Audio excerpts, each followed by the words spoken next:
आधी रात, शांत पहर, गुप्त सन्नाटा और चांद की हल्की बिलखती रोशनी के बीच रामविलास खेतों का लगभग काम खत्म करके घर लौट रहा था। रास्ता कच्चे सड़क से होता हुआ जंगल के किनारों से होकर था। गांव वाले अक्सर देर शाम गांव के अंदर और गांव से बाहर आने जाने में बहुत डरते थे।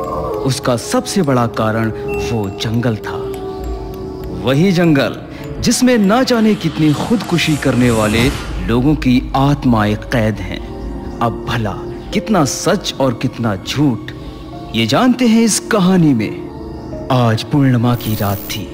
रामविलास वहां से निकला तब रात के करीब 11:15 बज रहे थे। थका हारा पूरे दिन काम करने के बाद अब उसे बड़ी जल्दी घर जाना था और उसने अपनी साइकिल उठाई और निकल पड़ा अपने गांव की ओर।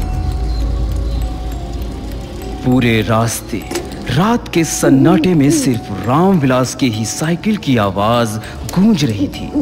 दूर दूर तक इंसान तो क्या, कोई जानवर तक नजर नहीं आ रहा था। रामविलास कुछ ही देर में पहुंच गया उस जंगल में जिसमें ना जाने कई गांव वालों ने खुदकुशी की हुई थी। ऐसे में आप सोच ही सकते हैं क्या माहौल होगा उस जगह का। कितना लंबा रास्ता है, मेरी तो जान ही निकल गई आते आते। अब बस जल्दी से ये जंगल निकल जाए, फिर आराम से घर पहुंचकर सुकून की नींद सोऊंगा। वैसे भी कल सुबह सवेरे उठकर दोबारा फसलों की बिक्री करना है। यही कहता हुआ रामविलास जंगल के अंदर दाखिल हो गया। साइकिल की गति तेज करता हुआ रामविलास टॉर्च के सहारे पेड़ों को क्रॉस करता है कि तभी साइकिल का चक्का एकदम जाम हो जाता है और रामविलास सीधा मुंह के बल जा गिरता है। हाय मैया, ये क्या हुआ? अरे इस साइकिल को भी अभी खराब होना था। रामविलास अब वहां से पैदल ही गुजरने लगा। खैर इसके अलावा उसके पास कोई दूसरा चारा भी नहीं था। तभी बढ़ते कदम के साथ कुत्तों के रोने की तेज आवाज उसे सुनाई पड़ती है। पूरे जंगल का माहौल एकदम डरावना लग रहा था। तभी अचानक रामविलास की नजर पेड़ के ऊपर पड़ी तो उसकी रूह कांप उठी। उसने देखा एक आदमी गर्दन में फांसी लगाए डाल से झूल रहा था। वो इससे ज्यादा कुछ बोल पाता या सोच पाता, उसी पल में वो लटकती लाश गायब हो गई। रामविलास बहुत ज्यादा परेशान था। वो जंगल के लगभग आधे रास्ते पर पहुंच चुका था। मैंने सुना है गांव के किसान और अपनी जिंदगी से परेशान लोग इसी जंगल में आकर आत्महत्या कर लेते हैं और फिर हमेशा उनकी आत्मा इसी जंगल में भटकती रहती है और सूरज ढलने के बाद जंगल से गुजरने वाले लोगों को मार देती है। तभी उसे एक औरत के रोने की आवाज सुनाई देने लगी। हे राम, उठिए उठिए, हमें छोड़कर मत जाइए।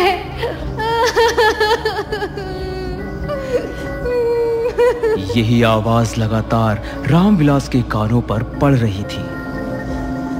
ये बिल्कुल वही आवाज थी जब कोई आत्महत्या कर लेता है और तब उसके परिवार वाले उसकी लाश को देखकर बिलखने लगते हैं। तभी रामविलास के ठीक पीछे से एक डरावने लफ्ज में एक आवाज गूंजने लगती है।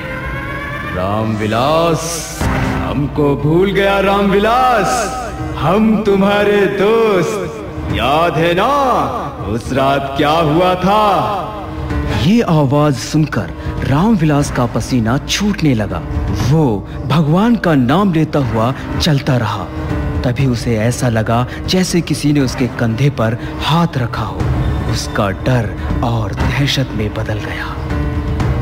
रामविलास हल्का मुड़ा तो उसे ऐसा लगा जैसे उसके पीठ पीछे कोई 6 फुट का आदमी खड़ा उसके कंधे को दबा रहा था। उसे दर्द होने लगा और किसी तरह उस हाथ को उसने अपने कंधे से हटाया। रामविलास ने अपने फोन में समय देखा तो रात के 1 बजने में 5 मिनट का समय बचा था। दहशत का सबसे तगड़ा पहर यही होता है। और अब तो वो बिल्कुल किसी नदी के बीच धार में फंस चुका था। तभी उसे लगा जैसे ठीक उसके पीछे पीछे कोई चल रहा है। पीछे से उसे फिर एक आवाज सुनाई दी। उस रात फसलों में आग लगाते मैंने देख लिया था रामविलास। कहाँ भाग रहे हो? रुक जाओ रामविलास, रुक जाओ। पीछे से आती ये आवाजें बार बार रामविलास के डर को बढ़ा रही थी। लेकिन अभी तो कहानी की बस शुरुआत थी। वो आगे बढ़ता रहा। तभी उसे खुद से कुछ दूर आगे एक आदमी खड़ा दिखा, जिसके गले में फांसी का फंदा था और आंखों के नीचे बड़े बड़े काले घेरे थे। वो उस आदमी को देखते ही रुक गया। बिरजू, तू पिछले साल खुदकुशी कर बैठा था ना? तू अभी जिंदा है तू अभी? रामविलास ने इतना बोला ही था कि तभी सामने खड़ा शख्स गोली की रफ्तार में ना जाने कैसी बहती हवा में एकदम गायब सा हो गया। उसकी बड़ी बड़ी आंखें और एक भयानक मुस्कान रामविलास को अब भी डराए जा रही थी। क्या वो बिरजू था? नहीं, शायद मैंने कोई सपना देख लिया। थकान के कारण सठिया गया हूं। मरे हुए कभी लौटते थोड़ी हैं। इतना कहते हुए रामविलास आगे बढ़ा।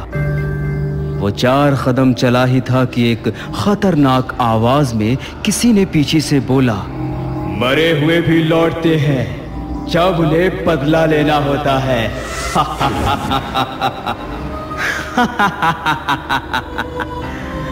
एक तेज भूतिया हंसी पूरे जंगल में गूंजने लगती है। रामविलास खौफ से पूरी तरह जम गया।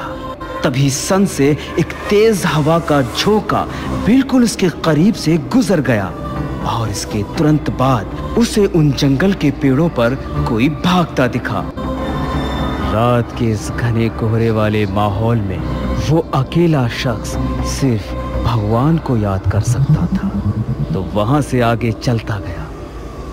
रात की गुप्त खामोशी जंगल के माहौल को और डरावना बना रही थी।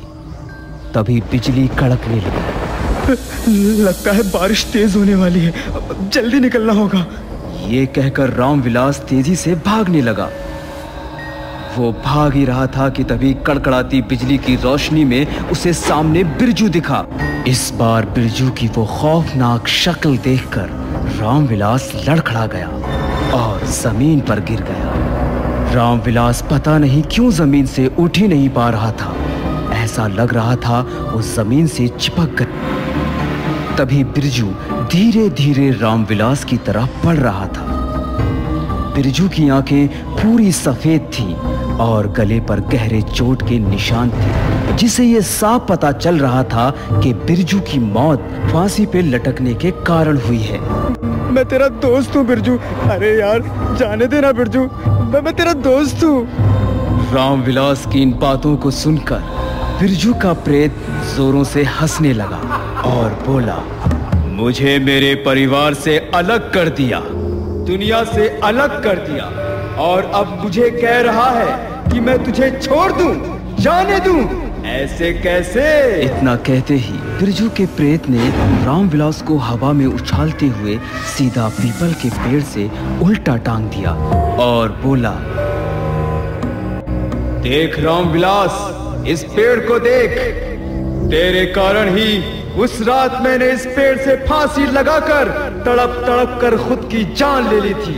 जरा याद कर वो रात, इसी पूर्णिमा की रात, जलन और लालच के चलते तूने मेरे साथ कितना बड़ा धोखा किया था, याद कर। रामविलास कुछ याद करने लगा। तभी उसे ठीक 1 साल पहले पूर्णिमा वाली रात को घटे घटना का जिक्र याद आया। आज से ठीक 1 साल पहले कटनी का माहौल खेतों में जोरों शोरों से छाया था। सबके खेत गांव से दूर होते थे, तो ऐसे में कुछ 2-4 लोग रात को जागकर खेतों की रखवाली करते थे। रामविलास सब पर नजर रखे हुआ था। कुछ लोगों को दारू पिलाकर रामविलास ने सोचा कि बिरजू जो उसका सबसे बड़ा दुश्मन है उसको खत्म कर दूंगा। रामविलास और बिरजू में सांप नेवले वाली दुश्मनी थी। जलन और लालच के प्रतिशोध में जलता रामविलास ने धोखे से बिरजू के फसलों और हरे भरे खेतों को जलाकर राख कर दिया। अगली सुबह गांव वालों को लगा शायद खेत जलने से सब तबाह हो गया, लेकिन ये सब तो एक सोची समझी साजिश थी जिसे रामविलास ने अंजाम दिया था। बिरजू की सारी मेहनत और उसके परिवार का पेट भरने का एकमात्र साधन उससे छीन लिया। अगले दिन बिरजू ने उसी जंगल के एक पेड़ से लटक कर खुद की जान ले ली और तड़प तड़प के इस दुनिया को अलविदा कहा। जब उसकी लाश को गांव लाया गया तो उसके परिवार में मातम का माहौल पसरा था। पता नहीं क्यों, पर उस वक्त रामविलास को भी अपने सच से घुटन होने लगी और उसने बिरजू के मरे शरीर के कान में यह कह दिया कि उसने ही बिरजू के खेत को जलाकर राख कर दिया था। वो अपना बोझ हल्का करना चाहता था। रामविलास ने अपने अंदर उबलते सच को बता तो दिया, लेकिन बिरजू ने मौत के बाद भी शायद उस सच को सुन लिया और बस उसकी आत्मा परलोक से एक बार फिर मृत्युलोक आई, सिर्फ और सिर्फ रामविलास को उसके किए की सजा देने। रामविलास को ये सब याद आ रहा था। तभी उसकी गर्दन कसने लगी, उसकी सांसें बंद होने लगी। वो चीखना चाह रहा था, लेकिन उसकी जबान से आवाज तक नहीं निकल पा रही थी। कोई मोटी सी रस्सी उसके गले को कस रही थी। साफ शब्दों में उसे फांसी दी जा रही थी। अब वो बिल्कुल फांसी के फंदे पर झूलने लगा और बिरजू वहीं पेड़ के नीचे एक प्रेत की खौफनाक हंसी दिए जा रहा था, जो माहौल को और डरावना बना रही थी। रामविलास ने वहीं तड़प तड़प कर अपनी जान दे दी और उसके बाद अगले दिन गांव वालों ने जो देखा, सबने रामविलास के मरे शरीर का खौफनाक चेहरा देखा। उसकी आंखें नहीं थी, जबान बाहर लटकी हुई थी, फंदा उसके गले में बहुत बार लपेटा था, लेकिन अब वो बार बार हिल रहा था। गांव के लोग और उसके परिवार के लोगों को रामविलास की खुदकुशी का जरा भी विश्वास नहीं हो रहा था। खैर, अब कर्म का पाप तो इंसान इसी लोक में भोग कर जाता है, इसलिए किया हुआ वापस जरूर लौटता है। अगर किसी के साथ धोखा किया तो उसका बदला मरने के बाद और घातक होगा।